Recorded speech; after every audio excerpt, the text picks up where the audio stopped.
নমস্কাৰ ছাত্ৰছাত্ৰীক স্বাগতম জনাইছোঁ আছাম টিচি এডুকেশ্যনলৈ। মই আজি তোমালোকৰ মাজলৈ লৈ আহিছোঁ ক্লাছ 6ৰ অসমীয়া লেচন 14 কুৱেশ্যন আনখিনি সকলোৱে ভালদৰে শুনি যাব। আৰু যদি মই চেনেলটো ছাবস্ক্ৰাইব কৰি আহিব যাতে আগলৈ এনেকৈ ভিডিঅ' পাই থাকে।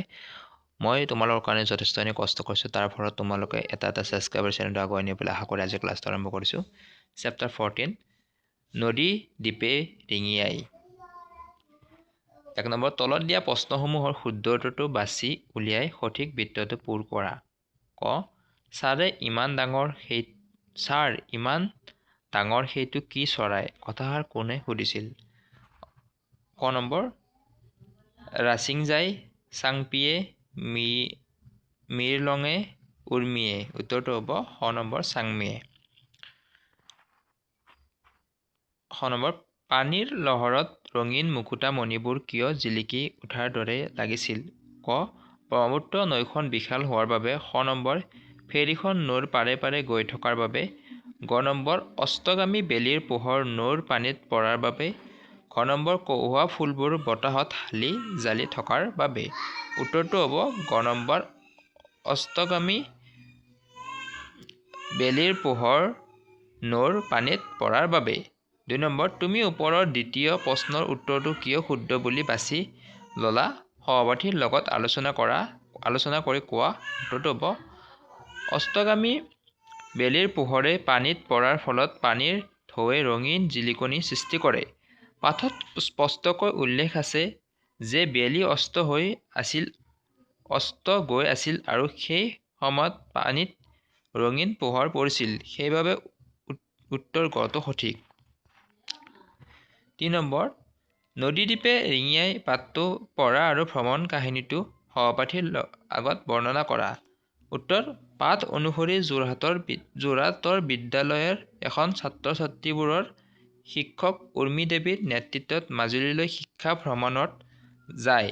যাত্ৰাৰ সময়ত তেওঁলোকে ব্ৰহ্মপুত্ৰ নদীৰ প্ৰাকৃতিক সৌন্দৰ্য, মাজুলীৰ সংস্কৃতি, নাট ভাওনা, মুখাশিল্প, বিশ্ববিদ্যালয় আৰু মাজুলীৰ প্ৰাকৃতিক সমস্যা আদি দেখি অভিভূত হয়।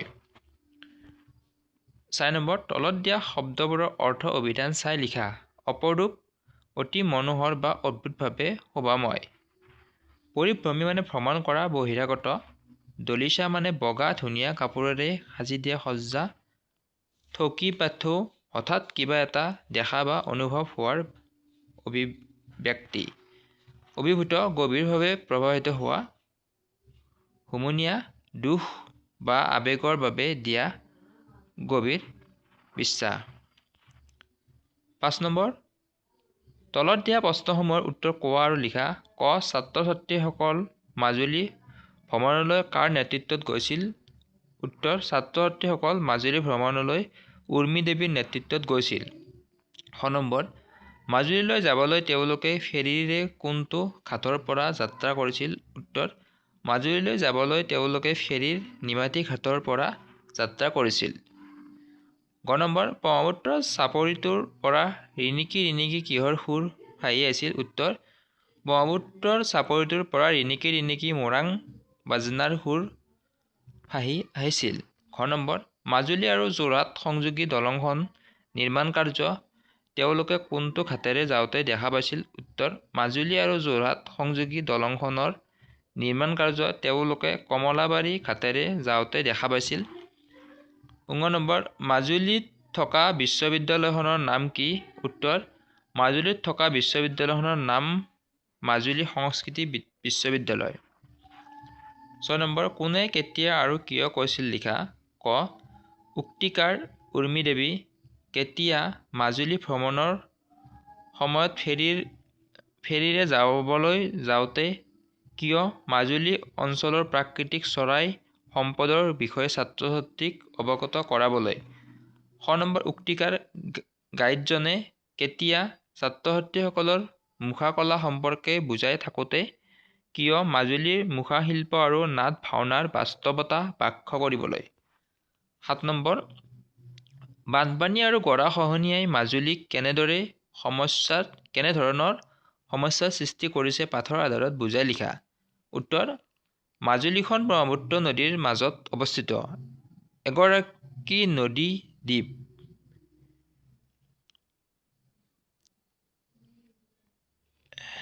এই দ্বীপখন বছৰি বানপানীৰ কোবত ডুব যায়। তদুপৰি নদীৰ ধাৰা সলনি হোৱাৰ ফলত গৰাখহনীয়া ভূমিক্ষয় এক গুৰুত্বপূৰ্ণ সমস্যা। ফলস্বৰূপে বহু অংশ নদীত বিলীন হৈছে আৰু দ্বীপখনৰ আকাৰ সৰু হৈ আছে। এই পৰিস্থিতিয়ে কৃষি, বাসস্থান, জীৱিকা আদি ক্ষেত্ৰত ব্যাপক সমস্যাৰ সৃষ্টি কৰিছে।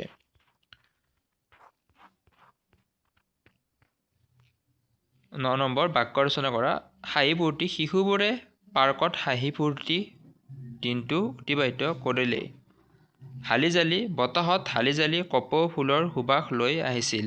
ৰিণিকি ৰিণিক। পুৱাৰ বতাহত ৰিণিকি ৰিণিক শব্দে পাত নচৰাই আছিল।